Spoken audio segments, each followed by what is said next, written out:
Welcome to Andre's Insight, where clarity meets curiosity. Today, we are undertaking a deep dive that, frankly, every single working professional needs to hear. It doesn't matter if you're actively planning a change, or you're already deep in a transition, or maybe you're just, staring into that crystal ball of the future. Right. Contemplating what's next. Exactly. We're talking about professional evolution. And it's never just about optimizing your resume or scrolling through job boards. It's a fundamental shift in how you see yourself. And critically, how the world perceives your value. That's a huge piece of it. A huge piece. That's right. When you look at the research, a career transition is one of the most psychologically charged events a professional goes through. It's right up there with major life events like relocating or starting a family. Wow. It's turbulent and it's often really confusing. So our mission today is to cut through some of that confusion. We want to provide a comprehensive roadmap that treats this pivot as the strategic life event it really is. Okay, so where are we going with this? We'll dive deep into the emotional costs first. Then we'll switch gears to the modern strategic approach, which is all about intentional storytelling, leveraging your network, and then finally, we'll equip you with the essential modern toolkit. The toolkit, so Yeah. things like AI for prep. Exactly. AI for prep, structuring your finances, and even managing professional risk with concepts like fractional leadership. Okay, so the goal here is clear. By the time we wrap up, we want you to be ready to stop viewing career change as this monumental, scary risk. And start seeing it as a strategic, planned evolution, one that can lead to far greater fulfillment and, frankly, professional autonomy. I love that. Okay, let's unpack this. We have to start deep, right? At the root of the struggle. I have to. Let's wade right into phase one, the identity crisis. Yeah. This is where all the internal work begins. Identity crisis sounds dramatic, I know, but the data confirms that career transitions are inherently turbulent. Not It's very common for professionals to find themselves oscillating wildly oscillating between what? between the anguish of loss, losing your status, your routine, your network, and then the sheer excitement of chasing a dream. It's like a psychological high-wire act. It is. And it requires more planning than we usually give it credit for, mostly because what you're losing is so central to your daily life, your identity anchors. Identity anchors. I find that term so useful because it immediately grounds the conversation in, the psychological reality of it all. So much of our self-conception is just wrapped up in our job title, isn't it? Completely. We base our view of ourselves on these social roles and group memberships. The old adage, you are what you do, encapsulates this perfectly. It's the first question you get asked at a party. So what do you do? Exactly. And if you've been, say, the VP of operations at a major bank or the lead engineer on the flagship project for 10, 15 years, you don't just lose a paycheck when you leave. You lose that title, that shorthand for who you are. You lose those external markers. And they aren't just titles. They define your network, who takes your calls. They define the rhythm of your week, your daily routines.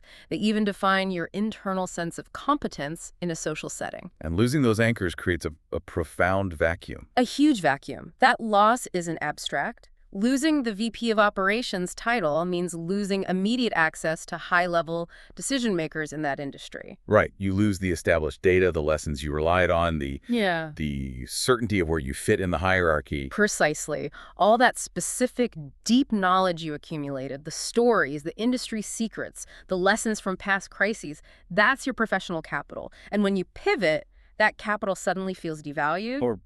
Or even totally irrelevant in the new domain. Which is why this whole transition phase is often so messy and uncomfortable. And that messiness, that feeling of being suspended between two lives. Yeah. There's a formal name for that in the literature, right? It's called liminality.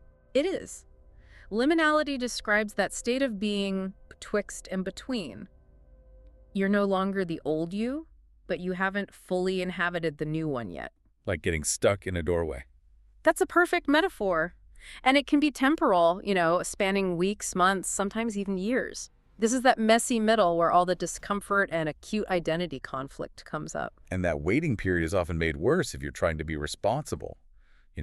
Holding on to your current job for financial security while you're secretly building something new on the side. Oh, that internal tug of war is profoundly exhausting. You're trying to act out a well-established identity that gives you security while also nurturing this fragile, uncertain new identity. And that conflict, I imagine, leads to a very specific kind of struggle, especially for high achievers. The fear of exposure. Ah, yes. The fear you'll be exposed as a one-hit wonder. Or worse, a phony. Yeah. Even if you have a stellar verifiable track record in your last field, it's this feeling that your success was just a fluke and you can't possibly replicate it. It is a very real internal trap. It's particularly common for people who are used to being the expert, the smartest person in the room on a certain topic. Because all their data, their stories, their lessons learned, Yeah. it's all tied to the old path. Exactly. They feel naked when they step into the new field. The fear isn't just about failure. The fear is that if they fail in this new environment, they'll lose the only identity and established competence they know. That's a crippling thought. It explains why so many people stay on a path that is actively draining them. It does. They tell themselves stories about how risky the change is when the real risk for them is that emotional exposure. So if this fear of exposure is so common, especially among high achievers, we have to talk about imposter syndrome. It's endemic among people trying to pivot. They feel radically underqualified, even if they have incredible underlying talent. And what's fascinating here, and what the research really encourages us to internalize, is that experts often frame imposter syndrome not as a sign of failure, but as the opposite. It can actually demonstrate aptitude. How so? That seems counterintuitive. Well, people who constantly feel underqualified or feel like they're making it up as they go along often possess a core desire to learn and grow. It's coupled with genuine humility. So they recognize they can't possibly know everything in a new field, and that awareness is actually a powerful trait. That's a powerful reframing, isn't it? The feeling of incompetence is really the flip side of a deep sense of humility and a strong desire to master the new role. It's almost the inverse of the Dunning-Kruger effect. Where people overestimate their ability. Exactly. With imposter syndrome, you are acutely aware of how much you don't know, which prompts you to work harder and learn faster.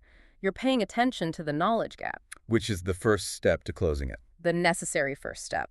And this psychological process is happening at the same time as a larger cultural shift that's finally giving people permission to step off that established path. You mean the growing rejection of work as worth? That's it. That tension, that feeling that if I'm not grinding and earning a huge salary, I'm somehow worthless. That's a powerful force keeping people stuck. But now we're seeing more of this anti-work orientation, a rejection of work as the sole determinant of your self-worth. And that shift is vital. When you can successfully detach your intrinsic self-worth from your job title, you fundamentally change how you make decisions. You can start making choices based on fulfillment, not just financial maximization or what looks good on paper. Exactly. It gives you the mental space to accept a lower-paying bridge role, for instance, if it aligns better with your life goals. But even when that internal shift happens, when people know they want to change, experts point to one major mistake they constantly make. Delaying the first step. Waiting for that perfect clarity, the light bulb moment. Waiting for the perfect destination. It seems so logical, doesn't it? We're professionals. We plan everything. But it's so paralyzing. So what's the insight here? The critical insight is that the process of career transition is not sequential. It's iterative. You learn about yourself and your fit for new roles primarily through concrete action and experience. Not just by sitting and thinking about it. Not just through passive introspection, no. The solution is strategic, small-scale experimentation. Okay, let's stop and unpack this concept of provisional selves, because this sounds like where the theory becomes practical advice. It is. It sounds like we're giving ourselves permission to try on different professional identities without this huge, immediate risk of a permanent commitment. That's a perfect way to put it, like trying on clothes in a safe, protected changing room. Adaptation involves trying out these provisional selves, small, low-risk trials of possible professional identities. So what does that look like? You observe role models in a new field, you identify the core skills they have, and then you try to convey that image in very low-stakes encounters. New relationships, maybe a small side project. We learn who we can become by trying to act like them. I love the example from the research about the executive who had to transition from being the person who knows all the facts to being an advisor. Yes, that's a huge mental shift. How did that professional actually use provisional selves to adapt? Well, this executive was conditioned to be the repository of data, the one with the answer sheet. When they moved into an advisory role, they realized their value was now in synthesizing information and trusting their gut, their professional instincts. Which is much less tangible. Much less. So their experiment was iterative. They started by taking on small, pro bono advisory roles outside their main job. They had to consciously resist the urge to just give a definitive answer. And instead, Instead, they practiced asking probing, insightful questions. They had to experiment with being an advisor to learn to trust their instincts and realize that they didn't need to have read more than everyone else in the room anymore. so they were trying on the role of a reflective practitioner, not just a data source, until it started to feel natural. Exactly. And the key to making these experiments safe is setting boundaries, what the research calls the social cocoon. The social cocoon, what does that mean? It's critical because it protects that fragile new identity from the established, dominating old one. It means using temporal, spatial, or relational boundaries to separate and protect the new activities. So like joining an online course or a new community dedicated to that new field. That's a perfect example. The content of the course might not even matter as much as the context it provides. It gives you a safe space to connect with new people and articulate those provisional selves out loud. Which makes them feel more real, more achievable. Precisamente. So phase one is all about accepting the emotional messiness, reframing self-doubt as a sign of growth, and giving yourself permission to try things out, knowing that clarity comes from action. Absolutely. And once you embrace that internal evolution, you are ready for phase two, which is all about external communication and strategy crafting the narrative that convinces the world your pivot is purposeful, not just random. Okay, so you've done the internal work, now you have to sell it. Let's get into phase two, the strategy. Crafting a narrative for the hidden market. Right. And when a professional decides to pivot, they often make the mistake of relying on the traditional application routine. You mean updating the resume, writing a formal cover letter, and just blasting it out to advertise roles online. Yes, and that, as we know, is often the most frustrating and least successful path. It leads to the infamous black hole of online applications. Because the numbers are just stacked against you. They're stacked against you unfairly. The research strongly emphasizes the network advantage because the majority of jobs, and this is a massive number, 4 out of 5, or 80% of all positions, are never advertised publicly. Wow, 80%. That statistic is staggering. Isn't it? Yeah. So if you're only applying through LinkedIn or company websites, you're competing for a tiny 20% slice of the market. A tiny slice, and you're putting yourself up against anywhere from 100 to 200 applicants for every single one of those postings. Networking is truly the most effective tool to bypass that competition. But here's the challenge for a career changer when they network. You can't rely on your old resume. Your past title is suddenly irrelevant. You need a compelling, forward-looking story. This is the storytelling imperative. And we're trained as professionals to rely on logic and facts, Right. The ROI, the dates, the metrics. That's what goes on a resume. But experts tell us that's insufficient for a major pivot. It's insufficient because a pivot requires buy-in, and buy-in is emotional. You have to connect with the audience, the recruiter, the hiring manager. So the goal is to find the overlap between your story and their specific needs. Yes. You have to frame it as an intentional, thought-through move to pursue a second passion, not just, quitting a stable job for some wild idea. So if I'm pivoting from, say, law to marketing, my story isn't I hated being a lawyer. It's more like my legal training gave me unparalleled risk assessment and persuasive skills, which I now want to apply to brand development. Exactly. You're translating the value, not just lamenting the past. And this all comes down to mastering that executive summary or elevator pitch. That critical 30-second narrative. It's what you use everywhere, at the top of your resume in a networking intro. So what are the components of a killer pitch that sells the future self? Laid out for us. It needs 3 parts, delivered succinctly. First, who you are professionally now. Don't use the old title. Use the aspiration. I'm a transitioning executive focusing on sustainable tech. Okay, part 1, what's 2? Part 2 is why you're interested in this specific field or company. Show your intention. And third, if you're networking, what specifically drew you to this person's expertise? The compliment. The compliment. It's crucial. It instantly positions them as a mentor whose time you respect, rather than some gatekeeper you're trying to get past. That's a fantastic transition. Yeah. It changes the whole power dynamic from I need a job to I value your knowledge. It makes the whole conversation more collaborative. So once you've delivered that great pitch, the natural follow-up question is always going to be, that's interesting, but how do I know you can actually do the job? Right. How do you convince an employer you're moving with purpose and not just starting over from scratch? This is where the transferability matrix comes in. It's your secret weapon, and it's not just a mental exercise. It's a systematic method to reframe your past experience by explicitly mapping your existing skills to the new role. So you're performing a formal translation. You are. Instead of focusing on the industry you left, say finance, you focus on the value you created there. Structured problem solving, managing complex budgets, communicating risk. And you show how those things can be dropped seamlessly into the new industry, like nonprofit leadership. Precisely. You begin by dissecting your old role and identifying those core transferable skills, project planning, stakeholder management, communication, that apply across different industries. And you have to use the language of the new industry, speak their dialect. You have to. Use the keywords from their job descriptions to guide how you present your past accomplishments.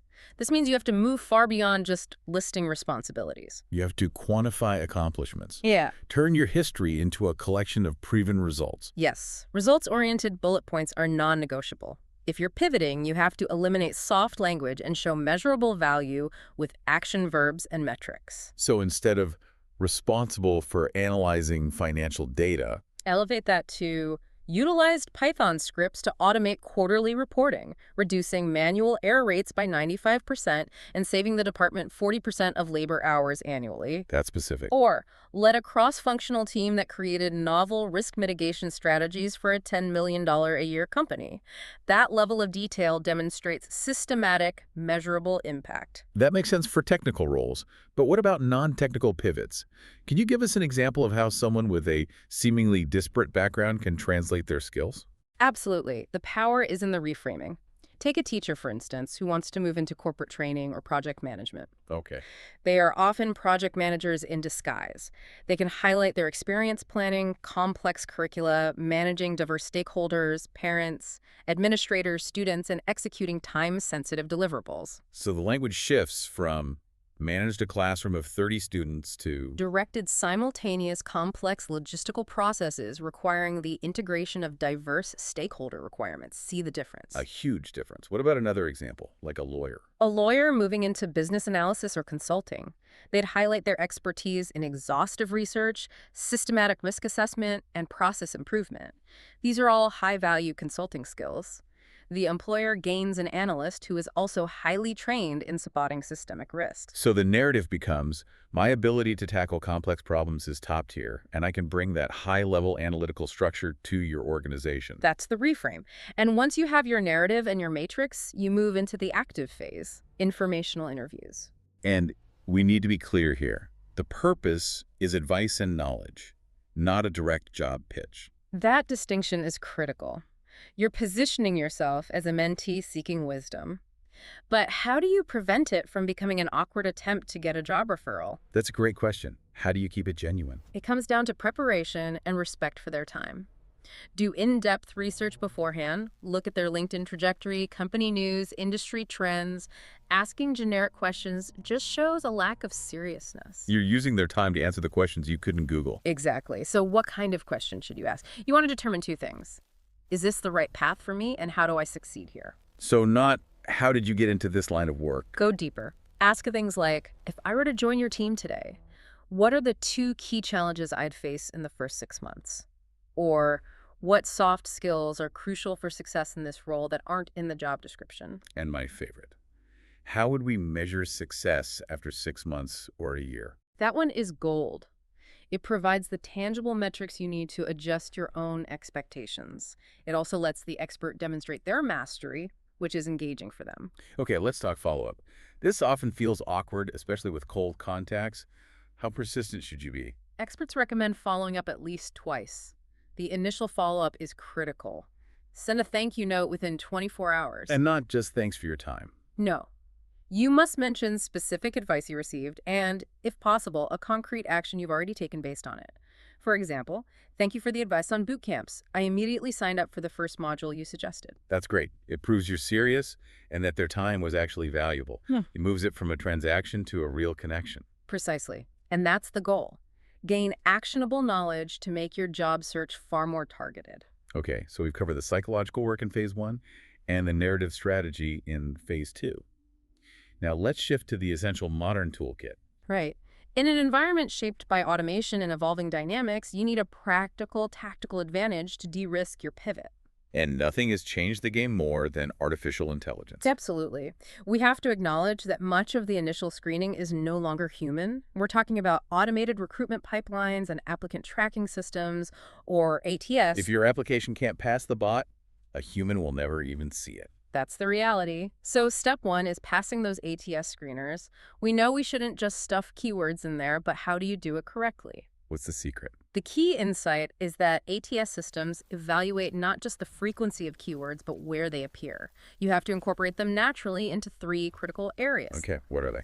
First, match the target job title as closely as you can. Second, clearly list relevant skills. And most importantly, weave those keywords into your achievement-based bullet points. So the keyword becomes an action that led to a result. Exactly. It demonstrates value much better than just a static list. Now, beyond the resume screen, AI can also act as a really effective personalized interview coach. How so? Generative AI tools like ChatGPT are incredible for structured prep.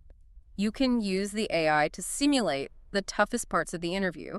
You can prompt it to act as an interviewer for a mid-level job title role, generate 5 challenging technical questions and 5 behavioral questions. So you're forcing yourself to practice those situational questions that are designed to gauge your problem solving and adaptability. Yes, and you can immediately feed your answer back and have the AI critique it based on the STAR method, situation, task, action, result, until you craft a compelling narrative. It sharpens your delivery. You can also use it to navigate some of the more subtle etiquette of a new workplace, right? Yeah. Especially around sensitive questions. That's a great point, like asking about work-life balance. How does AI help rephrase that? Well, asking directly, how many hours do people work, can instantly flag you as uncommitted. The AI helps you rephrase that concern into a curiosity about their efficiency.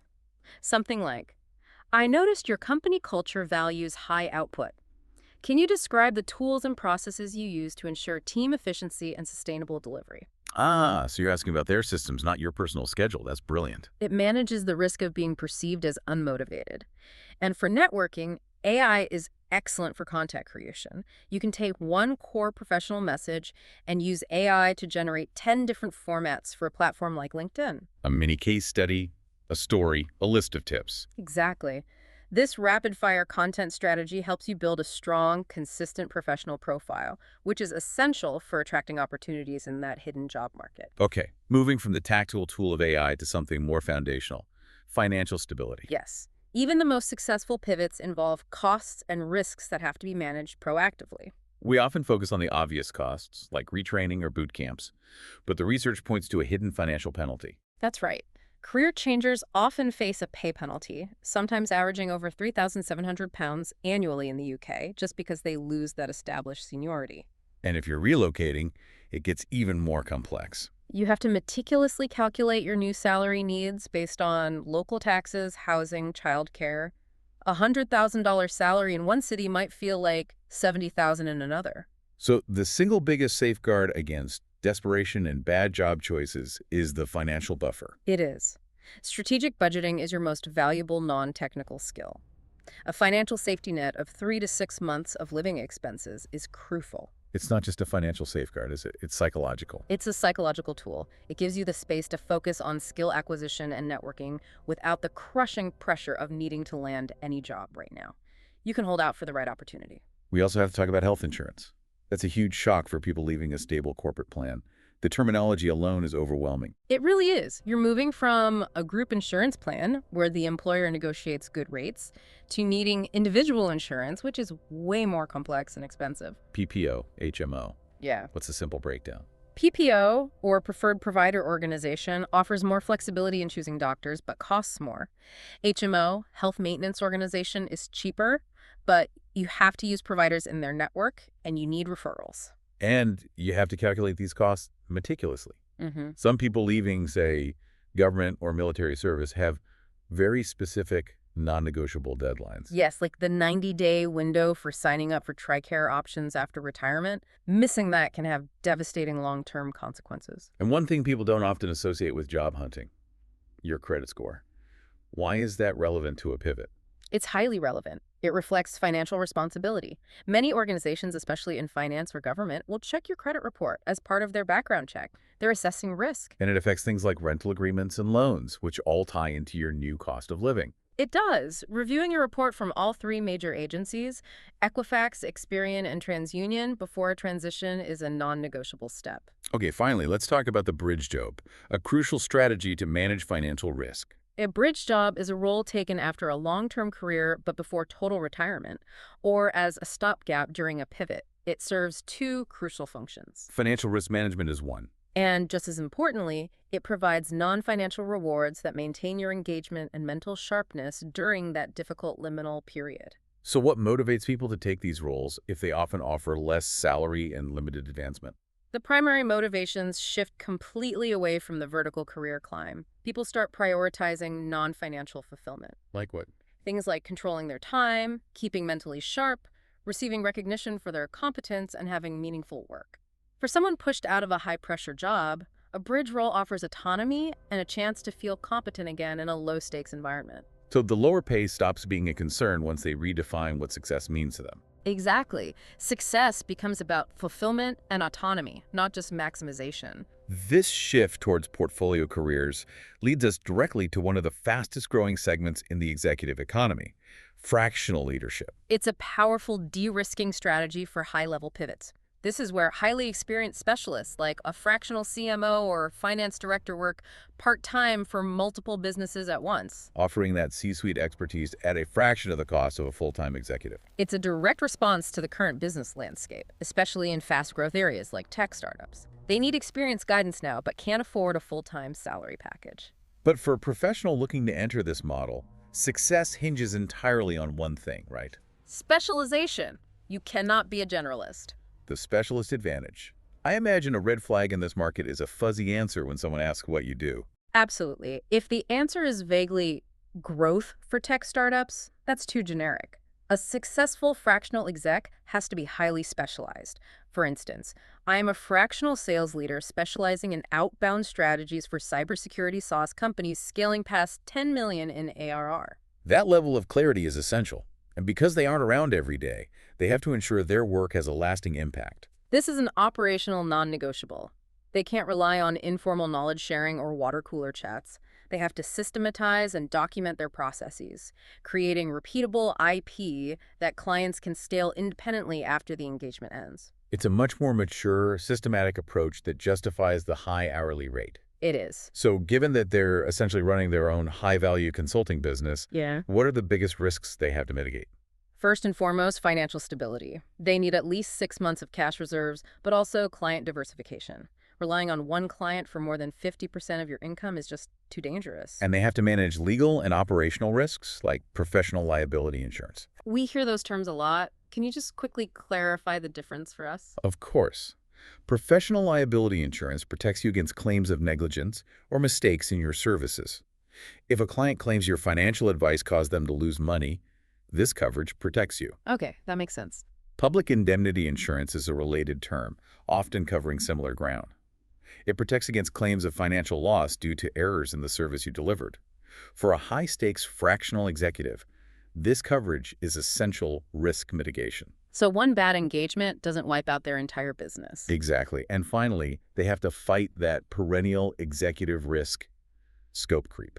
The client who keeps asking for just one more thing. It's a profitability killer in this line of work. Yeah. The professional has to clearly define the scope and deliverables at the very start, often with specific quantitative targets. And they need to document their success aggressively as a portfolio of clear success stories focused on commercial outcomes. That's what earns credibility and helps secure the next client. This whole model, from financial planning to documentation, makes the career pivot feel so much more structured. It allows you to proactively manage risk while you pursue that fulfillment and autonomy we talked about. Absolutely. We have covered a huge amount of ground today, mapping this whole process of professional evolution from the inside out. We started with the internal struggle of phase 1, recognizing that transition begins with that fundamental identity shift. Embracing the messy middle of liminality and knowing that clarity comes from taking action, not waiting for the perfect moment. Then we moved to phase 2, focusing on strategic external communication, moving beyond the resume to a compelling personal narrative. And using the power of networking to tap into that 80% of unadvertised jobs, Fair. translating your history using that transferable skills matrix. And finally, Phase 3 equipped you with a modern toolkit for risk management, leveraging AI for prep, building that crucial financial safety net, and exploring flexible options like bridge jobs and fractional leadership. The overarching theme here is that career change isn't a singular event. It's an ongoing evolution, characterized by experimentation and iteration.